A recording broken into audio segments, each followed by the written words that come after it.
आदर आदाब अभिनंदन आभार। मैं शुभम कुमार स्वागत करता हूँ आप सभी को शुभम शिक्षा के इस यूट्यूब चैनल पे। Jai Hind everyone, welcome to Shubham Shiksha. Guys, हम लोग वापस आ चुके हैं एक और सीरीज लेकर के, जो कि है इंग्लिश के लिए। आपने अभी तक वन शॉट सीरीज साइंस का, एसएसटी का, मैथ्स का और युद्धाभ्यासम सीरीज संस्कृत का देख रहा होगा, आपने देखा होगा, ठीक है, या देख रहे होंगे। ये जो सीरीज है गो इंग्लिश सीरीज, इसमें क्या है, हम लोग पहले जैसे कि संस्कृत में पहले हम लोग चल रहे हैं ग्रामर से, उसी तरह हम लोग इंग्लिश में चलेंगे पहले लिटरेचर से। उधर संस्कृत का ग्रामर खत्म होगा, इधर इंग्लिश का लिटरेचर खत्म होगा, फिर संस्कृत का लिटरेचर में घुसेंगे तो इंग्लिश के ग्रामर में चले जाएंगे। समझ में आया? इस तरह से हम लोग इंग्लिश और संस्कृत दोनों को दोनों फिनिश करेंगे। साथ में उधर आपका वन शॉट बीच बीच में आते रहेगी। जैसे मेरी तबीयत का थोड़ा प्रॉब्लम है, जैसे मैं ठीक होता हूँ फ्रिक्वेंसी बढ़ेगी वीडियो का, यानी 2-3 वीडियो आने लगेगी। फिर क्या होगा कि आपका वन शॉट कंप्लीट हो जाएगा जैसे ही, फिर क्रैश कोर्स और रिवीजन के लिए रिवाइजोथॉन, मैराथन, जो भी होता है, जो भी सीरीज मैंने सोच के रखा है, 2020 सीरीज, 50-50 सीरीज, सारा सीरीज को मैं शुरू करूँगा। ठीक है, तो ये जो है फर्स्ट फ्लाइट आपकी जो बुक है, उसका फर्स्ट चैप्टर जो कि है लेटर टू गॉड, उसमें अंदर जो 2 पोएम आते हैं, dust of snow and the fire and ice by Robert Frost, उन दोनों पोएम के साथ साथ उनका समरी, ठीक है, पोएम का समरी, पोएम का सारांश, पोएम का पूरा डिटेल कि पोएम करना क्या चाहता है, उसके अलावा हार्ड वर्ड्स, पूरे question answer, letter to God का पूरा समरी, लेटर टू गॉड का line by line reading, letter to God का क्वेश्चन आंसर, सब कुछ साथ हम लोग करेंगे। और इंपॉर्टेंट क्वेश्चन जो कि एग्जाम में पूछे जा सकते हैं, उन सभी को निपटाएंगे अभी इस वीडियो में। एक सिंगल वीडियो में हम लोग letter to God, dust of snow and fire and ice, तीनों को हम लोग अभी खत्म करेंगे। ठीक है, चलिए शुरू करते हैं। A letter to God by G.L. Fuentes. ठीक है, देखिए पढ़ने से पहले कुछ बताया गया है क्या, कि दे से फेथ कैन मूव माउंटेन्स, कहा जाता है कि विश्वास जो है चट्टान को भी हिला सकती है। But what should be put out for faith in, लेकिन हमें विश्वास करना किस में चाहिए, है कि नहीं? मेन बात होता है कि हमारी आस्था किस में होनी चाहिए। आस्था से मान लेते हैं कि चट्टान को भी हिलाई जा सकती है, लेकिन हमारी आस्था होनी किस में चाहिए, ये बात बहुत इंपॉर्टेंट है। This is the question the story dedicated poses.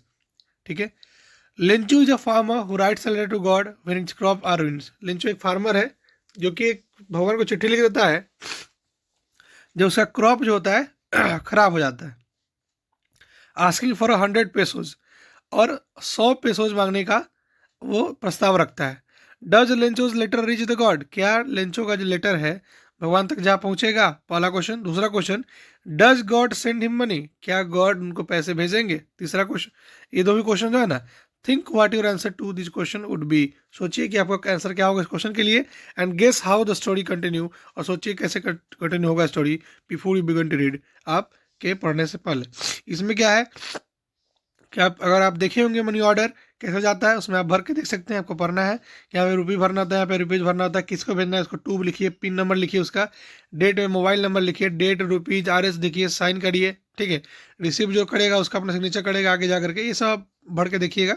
ठीक है, मेनली कहानी यहाँ शुरू होती है कि the house the only one in the entire valley, पूरे वैली में, वैली यानी कि पूरे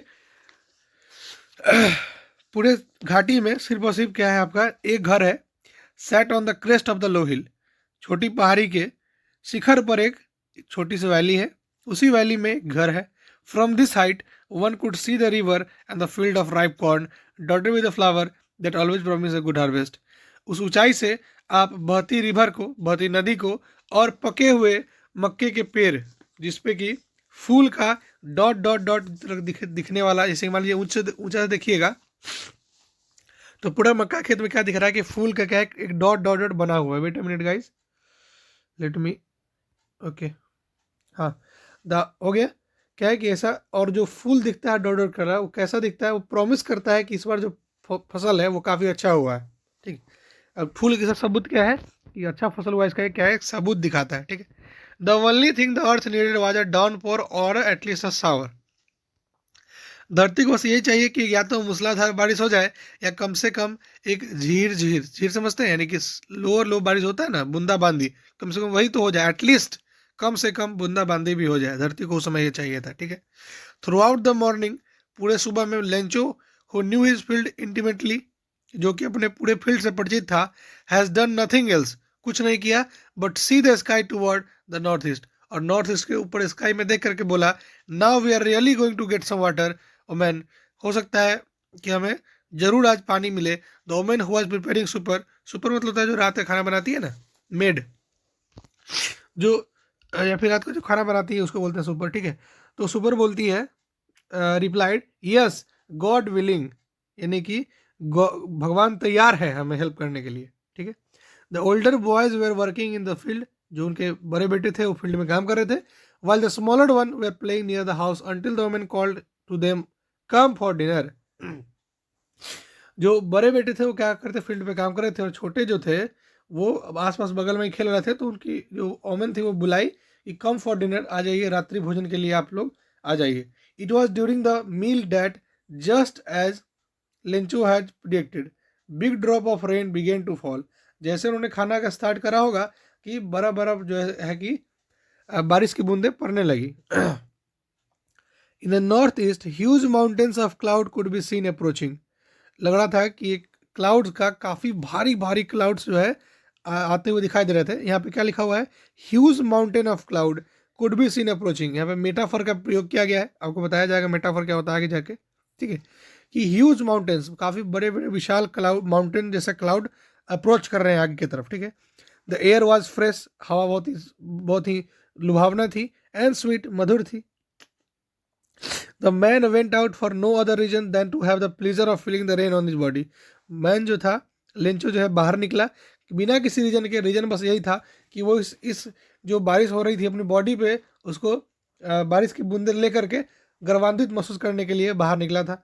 and when he turned he exclaimed, जैसे ही उन्होंने अंदर आया, उन्होंने जब जब वापस आया तो उन्होंने बोला कि these aren't rain drops falling from the sky, ये जो है बारिश की बूंदें नहीं गिर रही है आसमान से, बल्कि हमारे लिए नए नए सिक्के गिर रहे हैं आसमान से, ठीक है। The big drops are 10 piece points, उनका जो कहना था कि जो बड़े बड़े ड्रॉप्स जो है वो 100% जो है क्या है 100% है क्वाइन, और छोटे वाले हैं वो 50% क्या है, क्वाइंस हैं, ठीक है। With a satisfied expression he regarded the field, पूरे के पूरे एक सेटिस्फाई, यानी कि काफ़ी सेटिस्फाई मतलब क्या होता है कि I am very much sure, ठीक है। और इस तरह से उन्होंने माना कि फील्ड जो है राइप कॉर्न फ्लावर से भरा हुआ है। ड्रैप्ड इन अ कर्टेन, ड्रैप मतलब क्या होता है, लपेटना, ठीक है। कर्टेन में लपेटा हुआ है, ठीक है। ड्रैप मतलब क्या होता है, ड्रैप मतलब लपेटना, और कर्टेन मतलब पर्दा, यानी कि जो फ्लावर है ना पूरे खेत को पर्दा पर्दा की तरह लपेटा हुआ है ऑफ द रेन, रेन से, ठीक है। But suddenly a strong wind began to blow and along with the rain very large hailstone began to fall. अचानक क्या हुआ कि काफ़ी तेज जो है आंधी बहने लगी, और काफ़ी बड़े बड़े, हेलस्टोन मतलब होता है ओला, ओला पड़ने लगे, ठीक है। These truly did resemble new silver coins. अब क्या हुआ कि ये जो रिजेंबल करता है, यानी कि ऐसा लग रहा था जैसे कि एक नया नया सिल्वर कॉइन गिर रहा है। उसमें तो बोला था कि कॉइन्स गिर रहे हैं, अब सही में लग रहा है कि सिल्वर कॉइन्स गिर रहे हैं, यानी कि चमकता वो उजला उजला टाइप, ठीक है। The boys exposing themselves to the rain run out to collect the fortune pearls.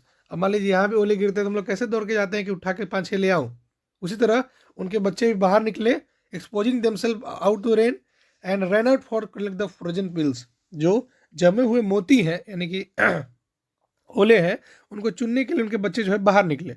It's really getting bad now, क्या होगा कि बहुत बुरा होने लगा। एक्सक्लेम द मैन, देखिए आपसे एग्जाम क्वेश्चन ऐसे पूछा जाएगा, it's getting really bad now, ऐसा कौन बोला था इस कहानी में, तो आपको याद रखना होगा कौन बोला था। ये आदमी बोला था कि इट्स गेटिंग बैड नाउ, अब क्या हो रहा है कि धीरे धीरे खराब होते जा रहा है मौसम, ठीक है। I hope it passes quickly, और मैं आशा करता हूँ कि जल्दी खत्म हो जाए। But it did not passes quickly, लेकिन ये जल्दी खत्म नहीं हुआ। फॉर एन आवर, 1 घंटे में, the hail rained on the house, 1 घंटे तक ओले की बारिश होती रही। The garden, the hillside, the cornfield and the whole valley are, ओले की बारिश में पूरा का पूरा चादर में ढक गया। The field was white, field जो था पूरा का पूरा उजला हो गया। As if covered with salt, जैसे कि नमक से पूरा भरा हुआ है। Not a leaf remain on the tree, एक पेड़ पर एक पत्ता तक नहीं था, सब कवर हो चुका था। The corn was totally destroyed, और मक्का का जो फसल था पूरा का पूरा डिस्ट्रॉयड हो गया था। The flower were gone from the plant, और जो फूल थे वो भी झड़ चुके थे। Lencho's soul was filled with sadness, Lencho की जो आत्मा थी वो दुखी हो गई, पूरा दुख से भर गया। When the storm had passed, जब जैसे ही आंधी खत्म हुई, he stood in the middle of the field and said his son, a plague of locusts plague of locusts would have more left more than this. बोला क्या, अगर एक एक जो टिड्डा होता है ना, टिड्डा टिड्डा का समूह, जो भी आप न्यूज में सुनते होंगे, टिड्डा आता है पूरा के पूरा फसल का पूरा सत्यानाश करके चला जाता है, तो ये होता है लोकस्ट। क्या होता है, insect which fly in the big swarm, बड़े ग्रुप में फ्लाई करता है और क्रॉप को डिस्ट्रॉय करता है। अगर वो भी रहता है ना तो इससे कम ही क्षति पहुंचाता। कहना क्या था, क्या कह रहा था अपने बेटों को कि plague of locusts would have left more than this, बहुत कुछ छोड़ जाता, जितना ही छोड़ा नहीं, मतलब साफ ही पूरा चौपट कर दिया। कम से कम कीड़ा टिड्डा रहता तो कुछ ना कुछ जरूर छोड़ जाता। The hail has left nothing, लेकिन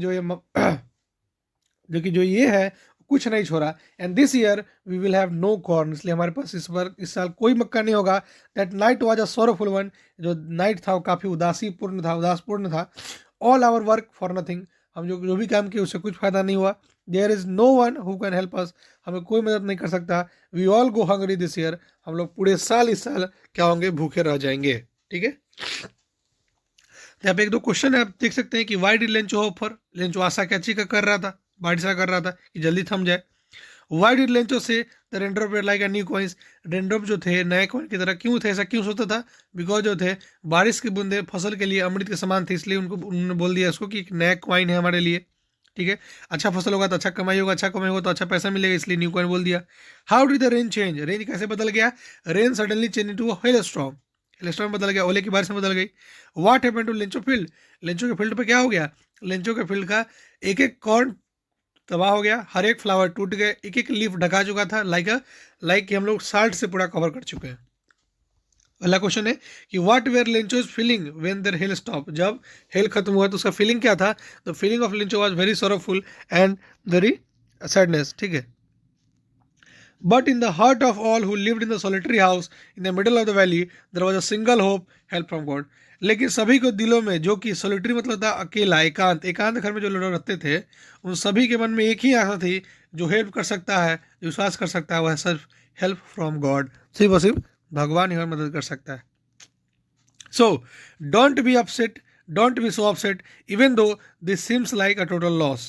Remember, no one dies of hunger। देखिए कितना इंपॉर्टेंट बात है कि do not be so upset, हमेशा उदास मत रहो, अभी उदास मत रहो। even though this seems like the total loss, जानते हैं कि पूरा का पूरा सत्यानाश हो चुका है। Remember, याद रखो, no one dies of hunger, बहुत कम है या फिर नहीं है जो कि भूख से मरते हैं। ठीक है, ये जो लाइन है एग्जाम में पूछा सकता है आपसे कि इसने किसने बोला है, तो लाइन आप पढ़ने से आप नहीं समझ सकते कौन बोला है, लेकिन ये लाइन जो है लेंचोज वाइफ बोली है, लेंचो की वाइफ बोली है लाइन कि don't be so upset even though this seems like a total loss, remember no one dies of hunger. इसमें कहीं नहीं लिखा हुआ है कि लेंचो की वाइफ, लेकिन इस वर्ड को लेंचो की वाइफ ने बोला है। ठीक है, that's what they say, no one dies of hunger.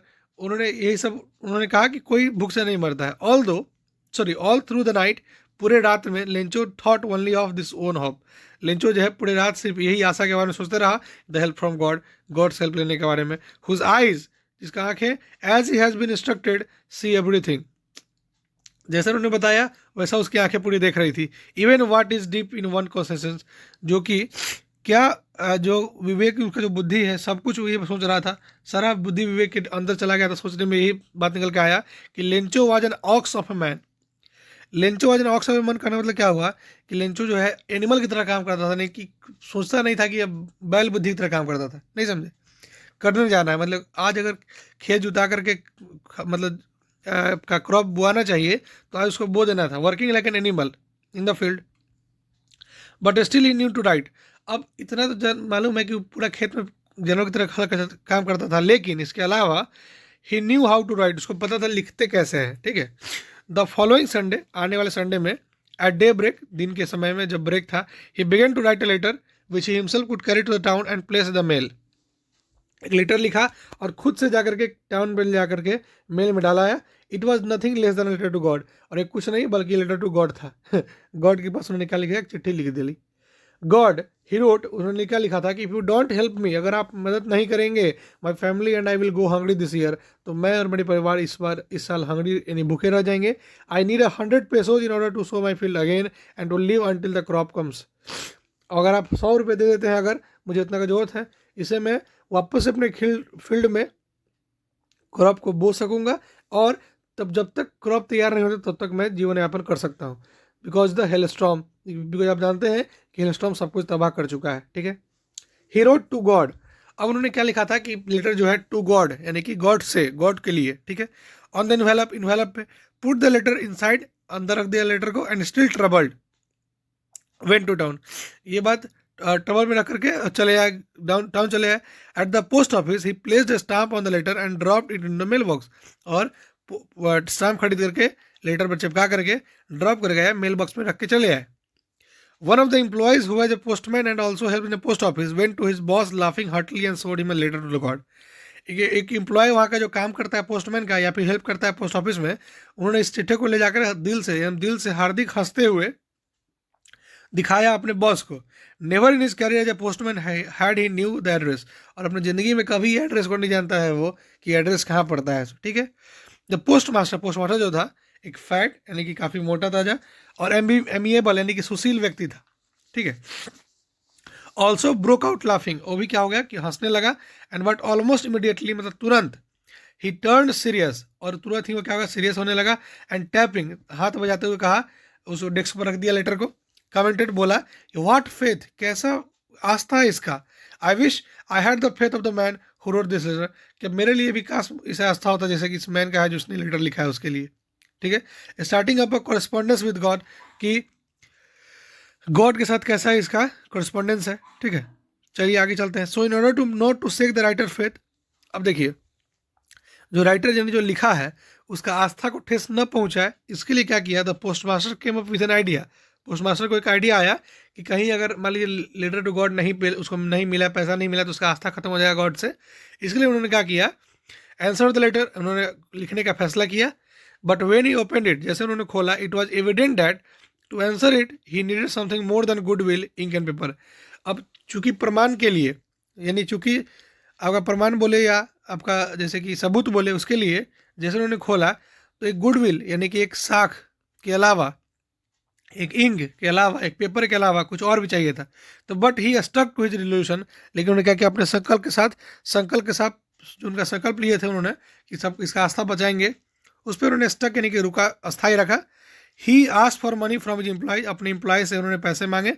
देखिए एक अच्छी चाह, इंक और पेपर के अलावा क्या चाहिए था, पैसा चाहिए था, बिकॉज जैसे खोला उसमें 100 पैसों का डिमांड था, ठीक है। तभी उन्होंने अपना जो संकल्प लिया था उस पर कायम रहा और अपने एम्प्लॉय से जो है मनी के लिए जिद करे। He himself make give a part of salary, अपने सैलरी का कुछ पार्ट दिया। And several friend of his were oblige to give something for an act of charity, एक दान के कार्य के लिए सभी लोग जो है अपना थोड़ा थोड़ा मनी निकाल कर देने लगे।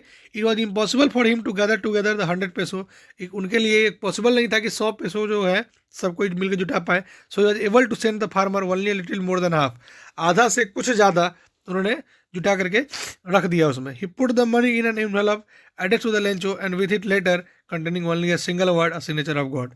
और लेटर पे सिर्फ और सिर्फ एक सिग्नेचर कर दिया गॉड, और जितना पैसा उन्होंने कलेक्ट कर रखा था 50 से ऊपर, यानी कि 50 पैसों से ऊपर, यानी जो जितना भी कलेक्ट हुआ था उसको इन्वेलप में रख करके, और he put the money in envelope address to the Lencho, और लेंचो के एड्रेस पे उसको फॉरवर्ड कर पाया। क्वेश्चन आता है कि हु और what did Lencho have faith in, Lencho को किस पे और कहाँ, सॉरी हु मतलब कौन और क्या विश्वास था लेंचो को। लेंचो को भगवान में विश्वास था क्या कि भगवान उसको पैसे भेजेंगे, ठीक है, उनका लेटर एक्सेप्ट करेंगे। व्हाट डिड ही डू, क्या किया उन्होंने, लेटर लिख दिया भगवान को। Who read the letter, letter किसने पढ़ा, letter was readed by the employ of the postman, post office as well as post master. What did the post master do then, post master क्या किया, post master was able to, क्या क्या उन्होंने, उनका मकसद था कि भाई कहीं इनका भगवान के ऊपर जो आस्था है यानी कि फेथ गॉड जो है वो खत्म ना हो जाए, इसके लिए क्या किया उन्होंने जो है एक संकल्प लिया कि हम लोग जो है इसको हेल्प करेंगे। इसके लिए उन्होंने क्या किया, टुगेदर गैदर किया कुछ पैसे गैदर करके, और उसके इन्वेलप में फिलअप करके और सिग्नेचर ऑफ गॉड करके डाल दिया, ठीक है। The following Sunday Lencho come a bit earlier than usual to ask if there was a letter for him, पहले जितना बजे आता था उससे पहले आ गया और लेटर के लिए डिमांड किया, क्या उसके लिए कोई लेटर है क्या। It was the postman himself who handed the letter to him, while the postmaster experiences the contentment of a man who has performed a good deed. Look at one from his office. जो postmaster था, sorry जो postman था, वो उसको letter पहुंचा दिया अपने हाथ से, और जो पोस्टमास्टर था वो अंदर से बैठकर देख रहा था कि जो उसने अपनी गुड डीड यानी कि जो अच्छा काम किया है, उन्होंने अच्छे कर्म किए हैं, उसका क्या नतीजा देता है, क्या संतोष उसको है कि नहीं है, ठीक है, क्या उसके लिए उसको संतोष है कि नहीं है, मतलब अच्छे काम में मान लीजिए कि उसको अच्छा खुश हो रहा था, इसको संतोष होता ना कि हम अपना काम अच्छा किए हैं। इसके लिए वो बैठा हुआ लुक फ्रॉम हिज ऑफिस, अपने ऑफिस से देख रहा था। Lencho showed not the slightest surprise on seeing the money such as was the confidence. उसको इतना कॉन्फिडेंस था कि वो but he become angry when he counted the money. क्या हुआ कि वो पैसा देख करके उसको कोई तनिक भी अथी नहीं हुआ। अथी मतलब क्या? तनिक भी उसको जैसे कि दिक्कत नहीं हुआ। उसको लगा कि हाँ भगवान ही पैसे भेजे हैं। बताओ कितना आस्थापूर्ण विश्वासी आदमी था। So but he become angry when he counted the money. जब पैसे गिना तो वो क्रोधित हो गया। God could not have made a mistake. God जो है इतना बड़ा मिस्टेक नहीं कर सकते हैं। Nor could he gave have denied Lencho what is requested. और उसने जो है मेरा जो रिक्वेस्ट था उसको उससे कम नहीं कर सकते हैं वो, ठीक है। इमीडिएटली तुरंत Lencho went up to the window पे गया to ask for paper and ink. Paper और इंक मंगाया। On the public writing table जहाँ पे लिखा जाता है, ये started to write with much wrinkling of brow, यानी कि अपने भाव को तान करके, हाँ ऐसे कैसे हो गया, मेरे को पैसा कम कैसे भेज दिए, ऐसा नहीं हो सकता है, मेरा रिक्वेस्ट कैसे नहीं माने। Couched by the effort he had to make express his ideas. और अपना जो भी एफर्ट था उसको डाल दिया पेपर में। व्हेन ही फिनिश, जब उसका काम खत्म हो गया, he went to the window to buy a stamp. अब गया, क्या किया, वहाँ पे एक स्टाम्प खरीदा। हेलिग्ड यानी कि उसमें लगाया गुंद वगैरह या फिर जिसे चिपकाया होगा, ठीक है, सलेवा चिपकाया तो थूक लगाया होगा, जो भी लगाया होगा, एंड अफिक्स उसको चिपका दिया। To affix to the envelope with a blow of his fist. अपने मुट्ठी से उसको जात करके मार के उसको चिपका दिया। The movement of the letter fell into the mail box. The postmaster went to it open it. जब जब डाल के चला गया मेल बॉक्स में, पोस्टमास्टर गया उसको खोला। इसमें लिखा था, it said God of the money that I ask, जितना मनी मैं मांगा था, ओनली 70 पैसों रिट मी, उसमें से 70 पैसों ही मेरे पास पहुंचा। सेंड मी द रेस्ट, पूरा के पूरा जो है बाकी जो बचा उसको भेज दीजिए। Since I need it very much, क्योंकि मुझे बहुत ज़रूरत है उसकी। But don't send it to me through the mail, लेकिन आप कृपया मुझे चिट्ठी द्वारा ना भेजें। Because the post office employees are bunch of crook. चूँकि जो यहाँ पे पोस्ट ऑफिस के जो स्टाफ सब हैं वो क्या है, बंच ऑफ क्रूक, यानी कि बदमाशों का एक झुंड है। बताइए, जो इनके लिए इतना कुछ कर रहा है उसी को बोल रहे हैं कि बदमाशों का झुंड है। भगवान प्लीज यहाँ पे पैसा मत भेजिएगा। तो was Lencho surprise to find the letter from him to the money in it. क्या लेंचो जो है सरप्राइज हुआ पैसा दे करके? बिल्कुल नहीं हुआ। वाट मेड हिम एंग्री, उसको एंग्री क्यों हो गया वो? बिकॉज पैसा जो था कम था। इतना आस्थापूर्ण इंसान था कि उसको पूरा विश्वास था कि आप भगवान पैसा भेजेंगे, भगवान कम भेज दिए हैं। बताइए, है कि नहीं? आज की दुनिया में ऐसा लोग होता है क्या? नहीं। पहला क्वेश्चन इसमें पूछा था आपसे कि जो पढ़े उसके अबाउट से, who does Lencho have complete faith in? God पे है। Which sentence in the story tell you this? किसमें जो है उसको आपको ऐसा लगता है कि जो है लेंचो का गॉड पे पूरा विश्वास है? जब वो बोलता है कि भगवान ऐसा नहीं कर सकता है, भगवान काउंटिंग में गड़बड़ी नहीं कर सकता है, और भगवान मेरे साथ ऐसा नहीं कर सकता, बोलता है ना वो, क्या बोलता है? यहाँ पे देखिएगा कि यहाँ बोलता है कि God could not have a mistake. God could not have made a mistake, nor could he have denied Lencho what he requested. Lencho जो रिक्वेस्ट किया है उसको गॉड डिनाई नहीं कर सकते हैं। इसे लगता है कि उसको बहुत फेथ था। ठीक है, अगला question, why does the postmaster send money to Lencho? Postmaster जो है लेंचो को मनी क्यों भेजता है? ताकि उसका जो फेथ है गॉड पे वो बना रहे। Why does he sign the letter God? अब उसने जो है लेटर पे गॉड साइन क्यों किया? बिकॉज उसको एक एविडेंट चाहिए था। अगर ऐसा नहीं होता तो पता चल जाता कौन भेजा है कि नहीं? Did Lencho try to find out who had send the money to him, why और व्हाई नॉट? क्या उसने पता करना चाहा कि पैसा किसने भेजा? तो पता नहीं किया। क्यों नहीं किया? बिकॉज उसको फेथ था गॉड पे कि गॉड भेजे हैं। ठीक है, अगला क्वेश्चन क्या है, who does Lencho think has taken the rest of the money? Lencho क्या लगता है कि उसका जो बाकी पैसा है किसने ले लिया? उसको लगता है कि बाकी का जो पैसा है वो पोस्ट ऑफिस के एम्प्लॉयज ने ले लिया। ठीक है, what is the irony the situation? इस सिचुएशन में आयरनी क्या है? देखिए, आयरनी क्या होता है, जो हेल्प किया उसी को बुरा भला कर रहा था, क्या होता है? लिंचो था। ठीक है, तो आयरनी मतलब क्या हुआ कि ऐसा सिचुएशन जब किया हुआ काम से अपोजिट कोई बदनाम करे। ठीक है, तो यहाँ पे आयरनी क्या था, बंच ऑफ क्रूक्स, यानी कि हेल्प करने वाला बंदा को बोल रहा है बंच ऑफ क्रूक बोल रहा है, यानी हेल्प करने वाले को बोल रहा है बदमाशों का समूह। इसीलिए यहाँ पे आयरनी क्या होता है, IRON, आयरनी मतलब होता है कि जो बात बोला जाए उसका उल्टा, यानी कि आयरनी का ऐसा सिचुएशन है जहाँ पे अनएक्सपेक्टेड कुछ सोचा जाए। पोस्टमास्टर सोच रहा होगा कि उसको हेल्प थैंक यू मिलेगा, तो उसको मिल रहा है कि बंच ऑफ क्रूक्स है। बताइए, इसका आयरनी है। ठीक है, पांचवा क्वेश्चन क्या है कि are the people like Lencho in the real world? क्या रियल वर्ल्ड में लेंचो जैसा आदमी होता है क्या? What kind of person would you see say he? आपके अनुसार वो कैसा होगा बताइएगा। तो क्वेश्चन जो है आपके अनुसार है, तो मैं इसमें आंसर नहीं दूंगा। फिलहाल मैं समझा देता हूँ, लिख लीजिएगा। ग्रीडी मतलब लालची होता है, नाइव मतलब होता है अनुभवहीन, स्टूपिड मतलब होता है बेवकूफ़, अनग्रेटफुल अनग्रेटफुल मतलब होता है एहसान फरामोश, सेल्फिश मतलब होता है स्वार्थी, कॉमिकल मतलब होता है आपका अनोखा, और अनक्वेश्चनिंग मतलब होता है निर्विवाद, जिसको कोई किसी से मतलब नहीं होता है। ठीक है, इसमें से बताइएगा कि वो क्या था। छठा नंबर क्या है? These are two kinds of conflict in the story between humans and nature and between human themselves. देखिए, इसमें दो कहानी थी, एक था ह्यूमन और नेचर का यानी कि लेंचो और हेलस्टोन का, दूसरा कहानी था ह्यूमन देमसेल्फ यानी आदमी आदमी का यानी कि ह्यूमन यानी कि लेंचो और पोस्टमैन का। अब बताइए, how are this conflict illustrated, कैसे इस कॉन्फ्लिक्ट को, कैसे आप इस लड़ाई को समझाएंगे। तो नेचर से जो लड़ाई था उसके लिए उन्होंने लेटर भेज दिया। जो ह्यूमन से देखिए कितना ईर्ष्या है, किसी को एक दूसरे पर विश्वास नहीं है। ठीक है, नेचर के लिए देखिए कितना विश्वास है उसको नेचर पे कि उसको नेचर खराब किया है तो नेचर ही सुधारेगा। लेकिन ह्यूमन में क्या है कि ह्यूमन हेल्प किया, उसको विश्वास नहीं हुआ कि हेल्प किया होगा, उल्टी उसको बोल रहा है कि बदमाशों का झुंड है, यहाँ मत भेजिएगा पैसा, है कि नहीं। तो इस तरह से जो है चैप्टर को आप पढ़ सकते हैं।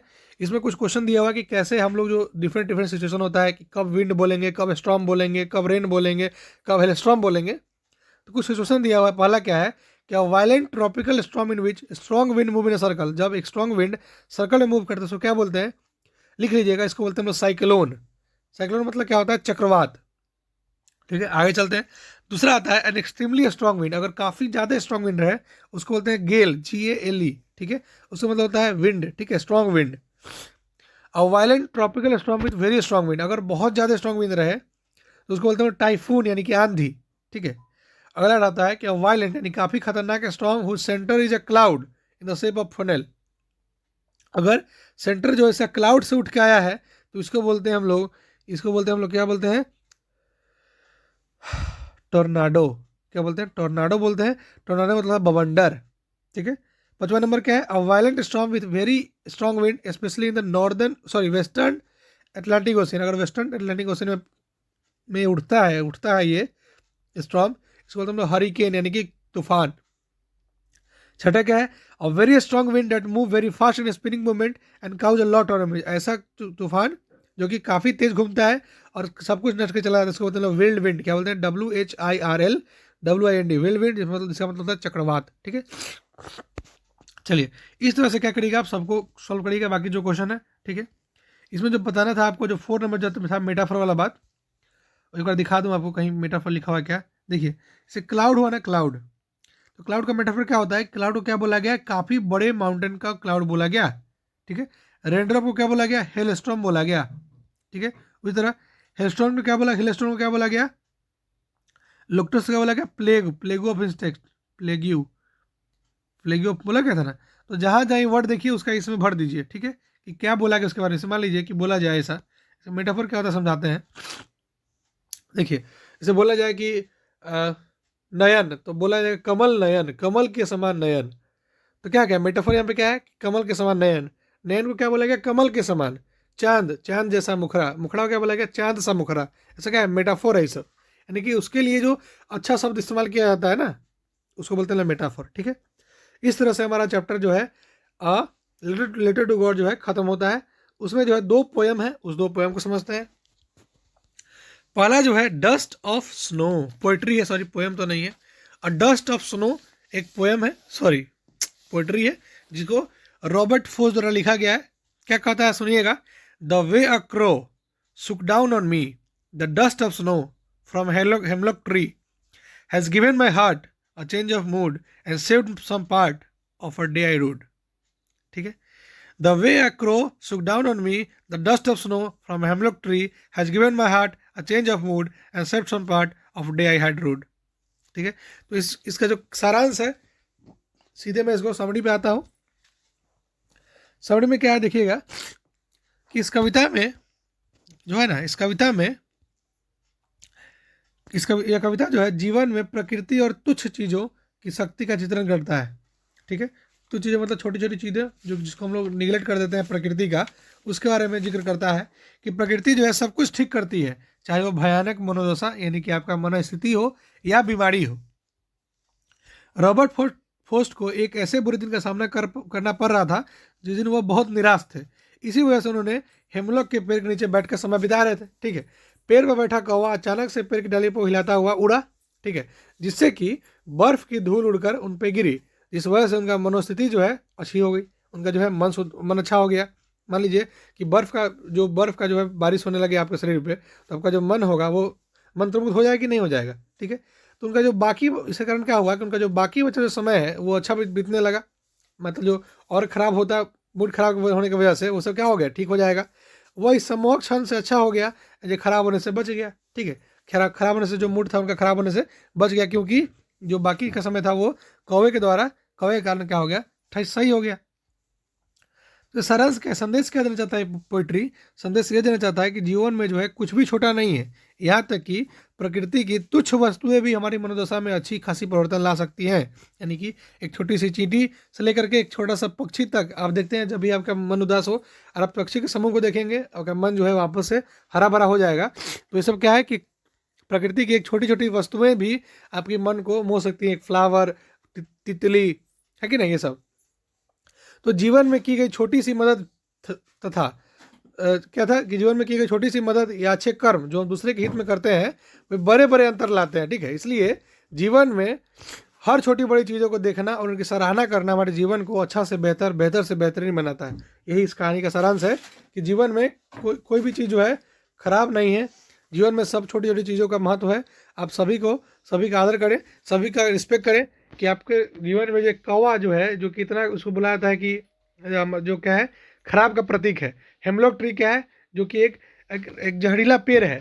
बताइए, वो दोनों पेड़, एक जहरीला पेड़ और एक भयानक पक्षी जिसको हम लोग पसंद भी नहीं करते कौवा को, वो इतना मन को खुश कर सकता है। इसलिए कहानी में बताया गया कि हर एक तुच्छ चीज़ जो है प्रकृति का अपनी मनोदशा को चेंज कर सकती है। इसलिए नाम है इसका डस्ट ऑफ स्नो।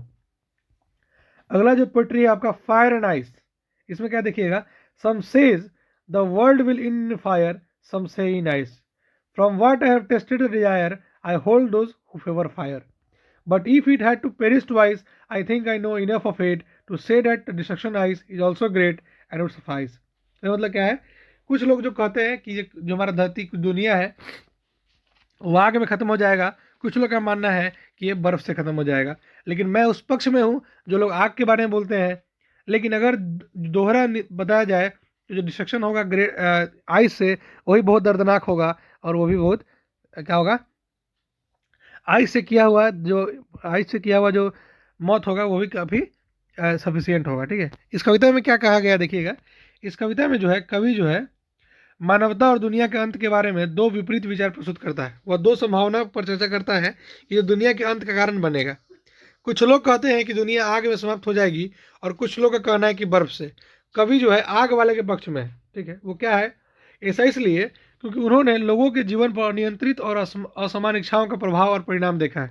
लोग का जो है इच्छा जो है बढ़ते जा रहा है, साफ अनियंत्रित इच्छा हो चुका है। तो इसका परिणाम उन्होंने देखा है कि वह पाते हैं कि मनुष्य की बुरी इच्छाएं उसके स्वभाव में आग के समान है।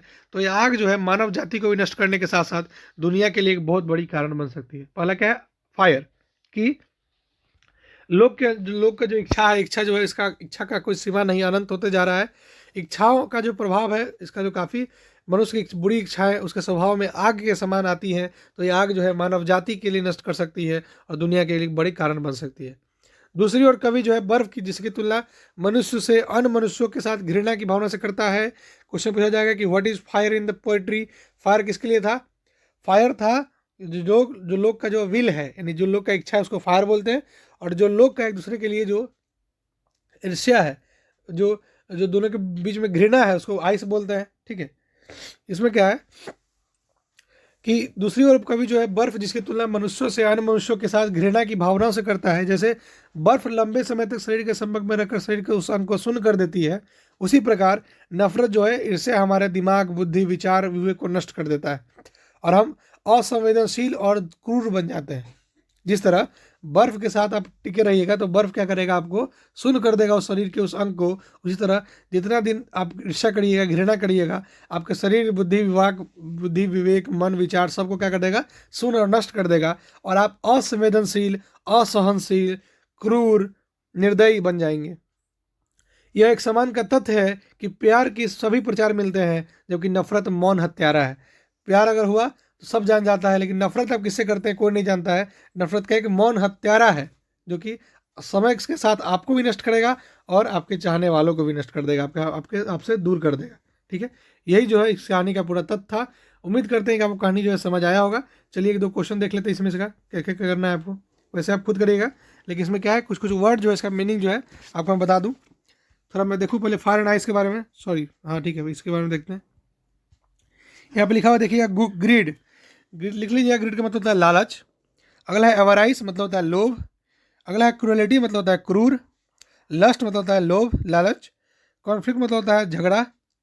फ्यूरी मतलब होता है क्रोध। इनटॉलरेंस मतलब होता है असहनशील। रिजिडिटी मतलब होता है कठोर। इनसेंसिटिव मतलब होता है असंवेदनशील। कोल्डनेस मतलब होता है शीतल। इंडिफरेंस मतलब होता है उदासीयता। और हेटर मतलब होता है घृणा। इन सभी को इसे पता पूछ रहा है कि फायर क्या क्या है और आइस क्या क्या है। देखिए आइस वो है जो हम दूसरे के लिए सोचते हैं, जैसे घृणा करते हैं तो हैटर्ड होगा आइस। हम क्या होता है बहुत क्रूड हो जाते हैं, क्रूएलिटी क्या है आइस। हम जो है लोभी हैं, लस्ट है, ये सब क्या है फायर है, क्या है ये सब एक चाह है। ठीक है, तो ये अलग हो गया।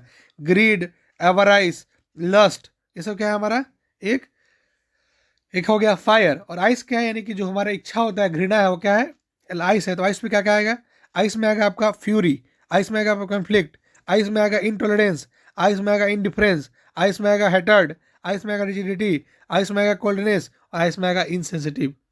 फायर में कौन कौन आएगा, फायर में आएगा ग्रीड, फायर में आएगा एवराइस, फायर में आएगा आपका लस्ट। ठीक है, अगला क्वेश्चन है आपका राइमिंग स्कीम बताइए। देखिए आपको सिखा देता हूँ कि राइमिंग स्कीम कैसे लिखाता है। पहले इससे सीखिए राइमिंग स्कीम कैसे लिखाता है, तब आप समझाएंगे यहाँ पे। देखिए राइमिंग स्कीम का 1-2 नंबर क्वेश्चन हमेशा आपके एग्जाम में आएगा, जो कि एक चुटकी का है। ठीक है, कुछ नहीं करना है, देखना है सिर्फ पोएम को। देखिएगा इसका अंत क्या है, क्रो, उसको ए मान लीजिए। ओ है ना अंत में, बोलने में क्या होता है ओ। यहाँ क्या है मी, तो मी ओ में अंतर है ना, इसलिए इसको ए बी। अगला क्या स्नो, फिर ओ आया तो क्या हो जाएगा ए हो जाएगा ये। और फिर आया ट्री, ई आया तो क्या हो जाएगा बी हो जाएगा। यानी कि पहला का क्या है A B, A B rhyming scheme है। ठीक है, दूसरा पढ़ा पर क्या देखिएगा, has given my heart, heart आया टी आया, तो टी आया तो यहाँ सी मानेंगे। अभी तक सी कहीं, अभी तक तो हार्ट टॉ वाला कहीं आ ही नहीं रहा था, या तो ओ आ रहा था तो ई आ रहा था। अगला है चेंज ऑफ मूड, अब ड आ गया तो ड वाला तो कुछ मिल ही नहीं रहा है तो डी मान लेंगे इसको। ठीक है, फिर आया पार्ट, हर्ट पार्ट, तो यहाँ पे यू सी हो गया। और मूड र्यूड दोनों सेम है इसलिए डी हो गया। यानी कि ए बी और सी डी क्या है, इसका राइमिंग स्कीम है पहला पोएम का।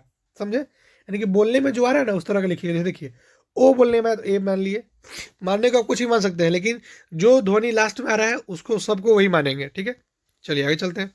इस पोएम में बात करते हैं। देखिएगा क्या इस पोएम में क्या देखिएगा, सम से the world will in fire, अंतिम में और आया, यहाँ पे ए मान लेते हैं। अगला हमारा सम से इन आइस, तो आइस आया तो बी मान लेते हैं। दूसरा बोलता डिजायर, फायर डिजायर, तो ई भी ए हो गया।